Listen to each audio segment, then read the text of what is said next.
Kia ora, what's up, what's going on? Welcome to my channel. Today we're going to be RGH3ing a Xbox 360 Slim, in particular the Trinity motherboard. So let's get down to it. So to identify your particular motherboard, you need to read off this diagram here. As you can see there, you look at where the power supply plugs into, and you match up the voltage and the amperage against this image here to identify what board you have. Unfortunately, this image won't show you what size NAND you will have on your Xbox 360, so it can either be a 4 or a 16 megabyte. You won't know until you take it apart.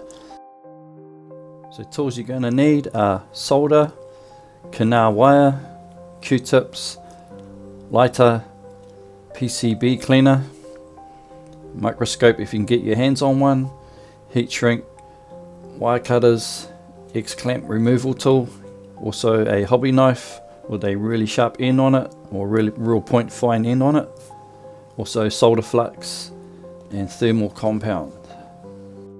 You're going to need a soldering iron and also something to hold on to your wires, some kind of clamp with alligator clips on it, and also an insulated rubber mat. And you must get your hands on a 10k resistor. You only need one. You can buy these in bulk for cheap at any DIY store. And lastly, you're going to need a JR programmer or some kind of programmer. You can either use this one or the Pico. I prefer this one here. It's just because I'm used to it and I've been using it for a long time now. I'll leave a link in the description on where to get one from. So now we're going to strip down the Xbox 360. I find using the X-clamp removal tool does the whole thing, even though I've sharpened the other end on it. Some people have trouble trying to take off these tabs. It's better to take off the inner part of it. It makes it a lot easier. As you can see there, I'm going around the sides with a screwdriver, just popping off the well, I don't know what that piece is called, the insulation piece or the covering, the inner covering. This makes it easier to remove the outer part of it. As you can see there, I'm just pulling it all off. I'm being a bit rough because this is my own 360. I'm not actually selling this. Now we're going to take the back end off. I'm going to scrape through that centerpiece there with my X-clamp removal tool. I'm going to slide that down the back of it and pop the tab off and kind of separate it with my fingers. Then I'm going to grab the screwdriver, the flathead screwdriver, and put it in the centerpiece and twist it, and this will pop the other tabs out. There we go. And I'm going to flip the console up and do the same thing on the other side, but just using the X-clamp removal tool. Just poke it down onto those two tabs that are there, and the case will just pop straight off. Now we just lift off one side of the case, and we're going to unscrew the big ones with the Torx 10 screwdriver or the Torx 10 head. I'm using an electric drill to make it easier to get them out. As you can see here, I'm using a Torx screwdriver. It is a Torx 9. I am using this instead of the drill because you might accidentally round off the screw heads, and you don't want to do that, especially if it's a customer Xbox. Now flip the console over and shimmy off the top end. You might have to shimmy it out of the faceplate just to get it out.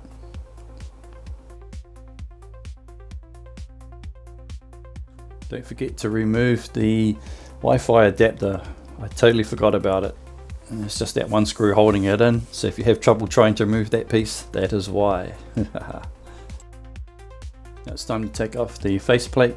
Keep in mind that it has a ribbon connected to the board. So kind of just shimmy that off. It also has a hook on the back end of it, of the plastic, to secure it in place. So you need to slide the connector forward and then pull the ribbon out.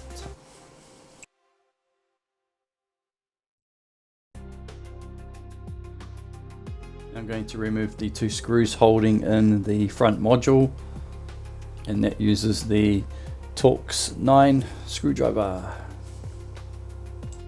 Also removing the fan shroud.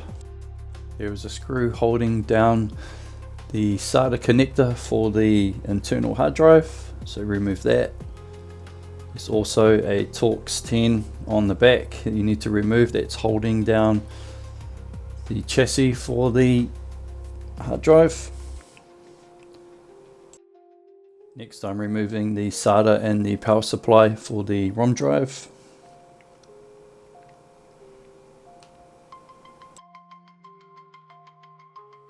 Now I'm just shimming out all the rest of the SATA and the power cables.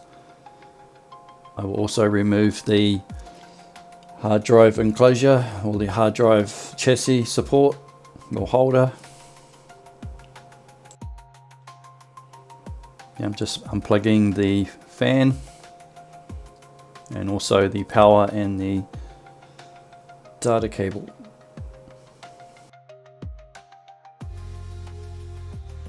And also that front piece there that supports the ROM drive. Now it's ready to come out of the case. So just grab the fan and kind of lift it, and you're going to have to bend the front of the chassis to get it out. And there we go. Now we're going to remove the heatsink and fan. So we need to remove the X clamp from underneath the Xbox. It's best to have one of these as opposed to using a screwdriver, because if you slip, if you're using a screwdriver, you will permanently stuff your motherboard, and it just comes off just like that.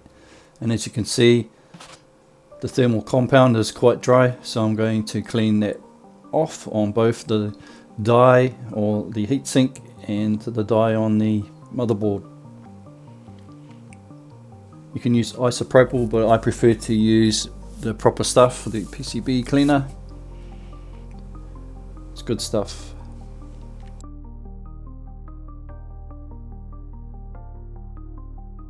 You can either use a rag or a Q-tip to clean it up. I prefer to use a rag at this stage.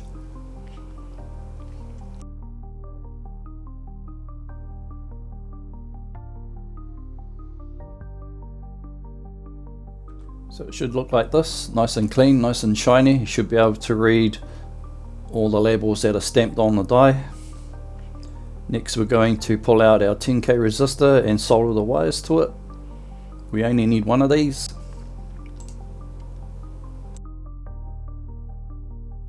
As you can see, the resistor legs are quite long. We're going to trim that, well, most of that off. We only need at least 5mm on each side of the resistor.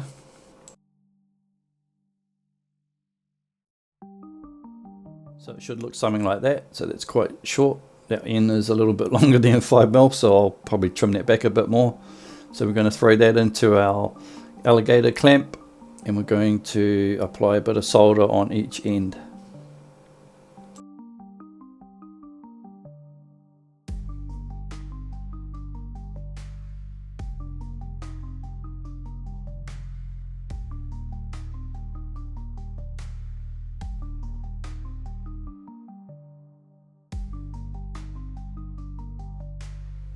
And we're going to solder Knar wire on one end of the resistor. I've been using Knar wire for about 30 years now. It's a single core wire and it's the best stuff ever. If you're using wire that has multi-cores in it, you're going to have issues trying to get it to stick to something. And of course, you know, if you don't tin the ends of it, well, if you don't do it properly, it's going to fray and it's going to be a nightmare. This is the best stuff to use for mod chips or in any kind of situation.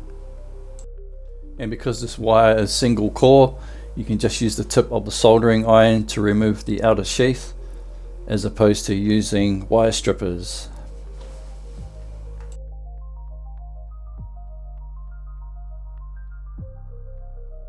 Now we're going to solder wire to the other end of the resistor. I'm using the soldering iron to remove the outer sheath of the single core wire again.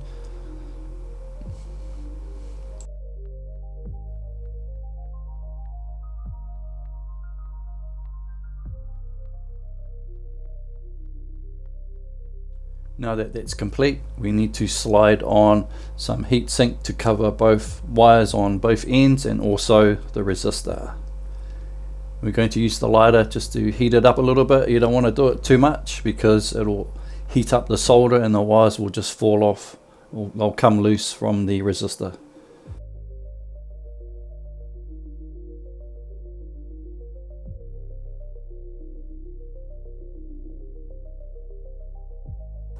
Next, I am measuring the distance between the SMC PLL and the PLL bypass. If you're doing multiple Xboxes, obviously you're going to have pre-cut lengths, but because this is just a one-off and a demo to show you guys, I just do it by eye, obviously. So to figure out what NAND you have after you've stripped down your Xbox and get down to the motherboard, compare it to this diagram here, and I have a 16MB NAND, as you can see from the video and the diagram. So different NANDs use different programmers, so the 4 and the 16MB are totally different. Just keep that in mind. So I know I have a 16MB NAND. This is the color setup for the JR programmer. If you're using a Pico, it will be different. And what I mean by different in the color code, I'm talking about on the other end where the wires connect to the programmer. As you can see there, this is the Pico, so it is different to the JR. So first off, we're going to clean the NAND headers with a bit of cleaner.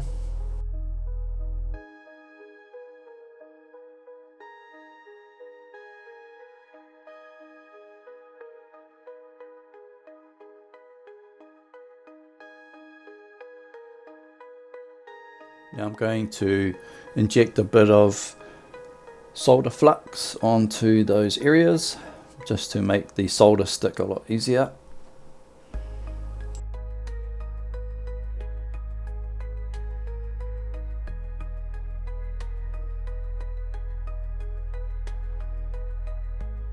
Fire up your soldering iron and we're going to add a bit of solder to those areas. Between 2 and 4 seconds should be enough.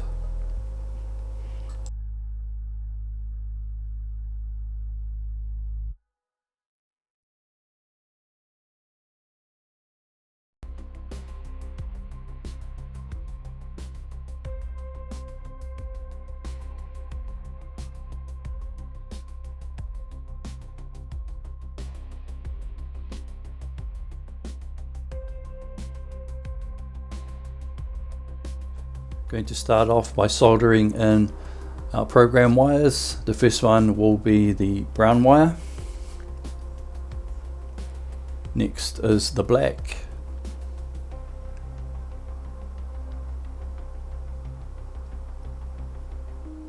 Then the orange.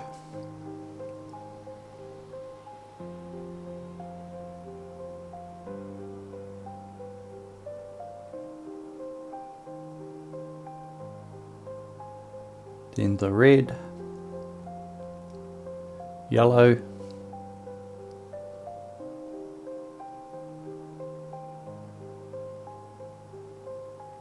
blue, and then green. Keep note that I've actually soldered on header pins on the end of my wires and put a bit of heat shrink on it. This is just to make it easier to solder them in and solder them out, especially if you're doing it a lot. So there is a close-up. Obviously you can do this a little bit better if you take your time, but I rushed through this again. This is not for a customer, this is for me, and it also is a demo 360. As you can see here, underneath the motherboard there are 4 points we need to add solder to. So I'm going to start with the post point by adding a bit of solder flux to that end there, and then solder straight to it.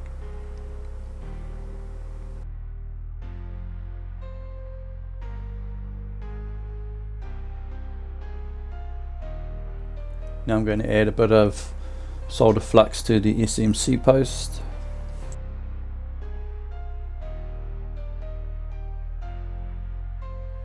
and that is located by the R3R22 resistor,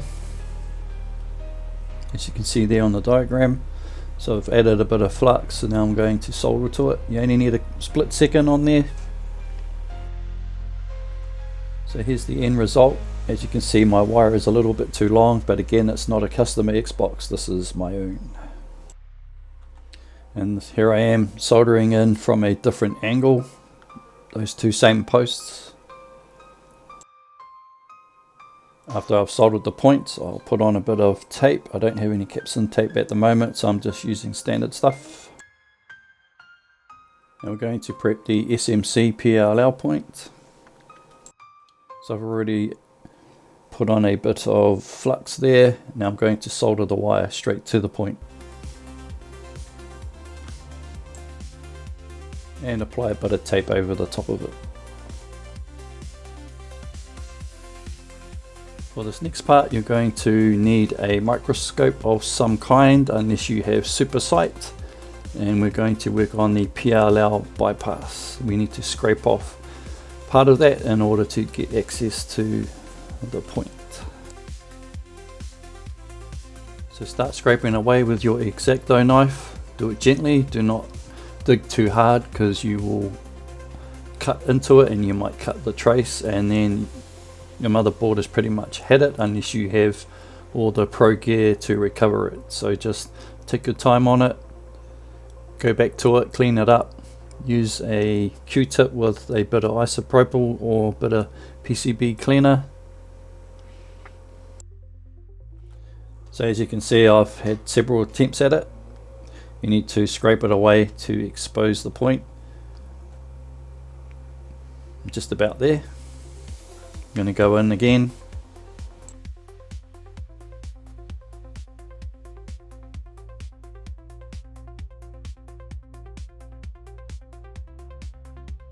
I'm going to douse that area with solder flux.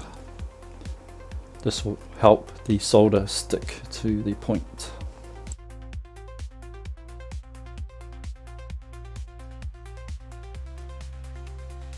Set your soldering iron to about 350 degrees and then come in with your iron and your solder. You want to be generous on the area, try and get it to stick. If you are unable to get it to stick, clean off the area and scrape it off a little bit more with your X-Acto knife until you can get it to stick to the point. Again, if you're a beginner in soldering or you've never soldered before in your life, it's best to practice on a dummy run on a broken board.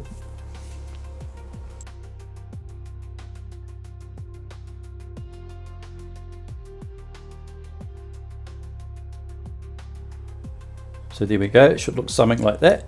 Now we can attach our wire. This is the wire that has the resistor attached to it. So one end goes here. And then chuck a bit of tape over the top. You can clean this point up with the Q-tip if you like, but I don't, because that's just another risk of breaking off that wire and breaking off that trace, and you don't want to do that. So this is the final result. Obviously you guys will do a lot tidier, but again, it is not a custom Xbox. Okay guys, that's all the hard mahi or the hard work done. Now I'm going to put some thermal compound on top of the die and put the heat sink back on top of it and plug the fan in. I'm using a ice block stick to spread out the compound. Most people don't, they just throw the heat sink on top of it and hopefully that it'll spread out all the compound, but I don't do that. This is to make sure that it covers the whole entire area, so I don't have to take it apart again and reapply it.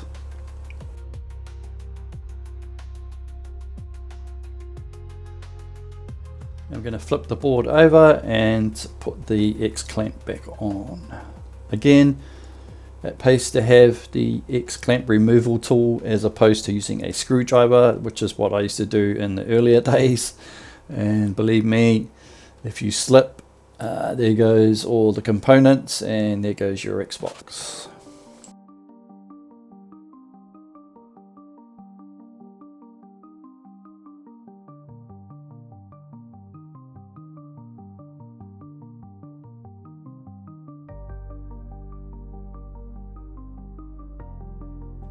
Now we're ready to put it back in its chassis. Keep in mind that don't hold the fan or the heatsink while you're putting this thing back in the motherboard, because it will separate from the die, especially if you're doing it for customers, so keep that in mind. Now I'm going to put the front module back on so I can turn it on and off once I've installed the software.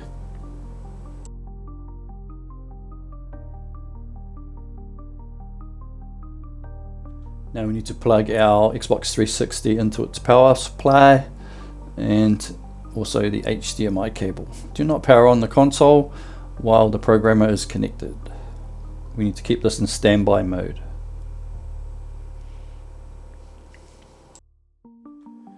Now we connect our JR programmer. We're going to check for two things before we do anything else. There are two LEDs located on the board. As you can see, they are both flickering. There is a red and a green. If this is doing this, this means that you have soldered your points correctly. And you can move on to the next step, which is connecting the USB cable to your PC.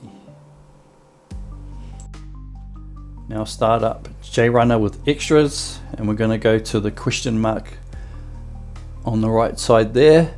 And we're going to click on that first. This will let us know if we are connected to the console or not, and we are. And it's also telling me that it's a Trinity 16MB NAND. So now we can proceed to the next step, which is read the NAND. This will take some time and it will do it twice. By default, when you open this program, it should be on 2. It will read the NAND twice and then it will compare it once it's complete. It will also give a time or sound if you have the volume up to let you know that it is complete.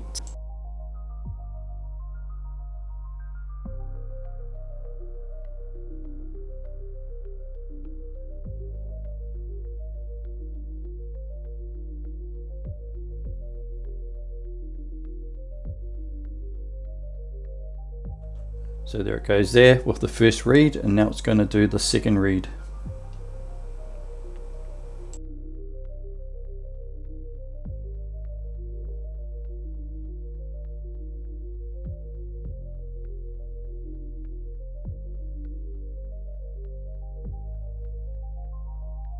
Once that process has completed, it will say both NANDs are the same.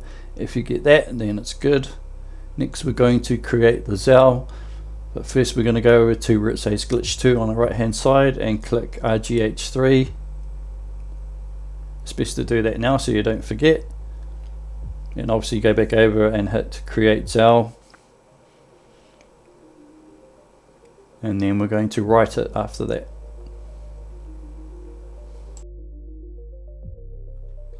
And again, a progress bar will show you what's going on, so just give it time to complete.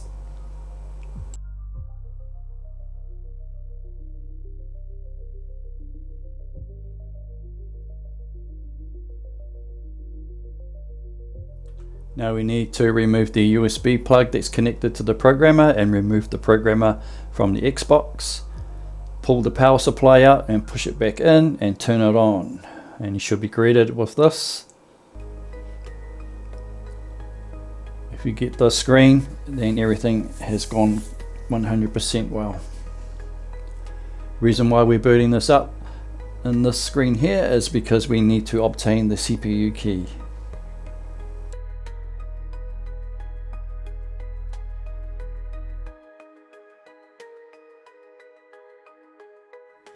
And there it goes there, where it says your CPU key. That whole entire line, we are going to need to type that in to JR with extras. So you can take a screenshot or take a picture with your phone, and then we'll head over to the PC and start typing in all those letters and numbers. Once you finish typing in the letters and numbers, it will auto configure itself, so just give it a moment.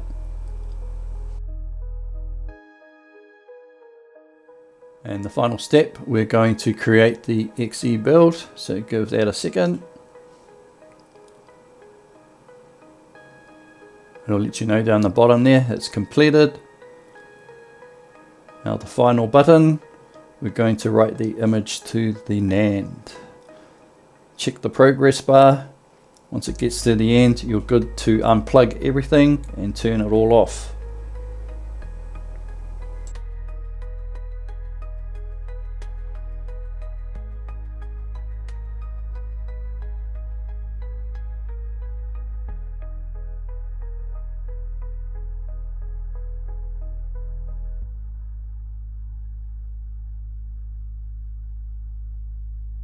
So I'm going to start with the USB plug, remove that, and then remove the JR programmer, then the power supply and the HDMI cord. I'm going to remove the front panel and the faceplate first.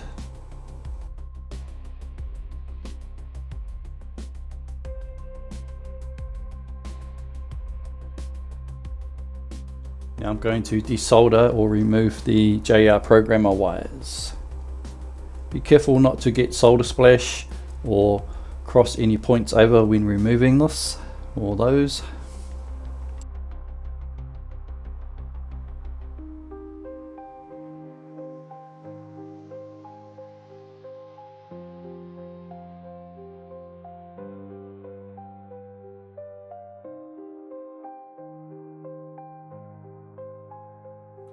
Now we can reassemble the console.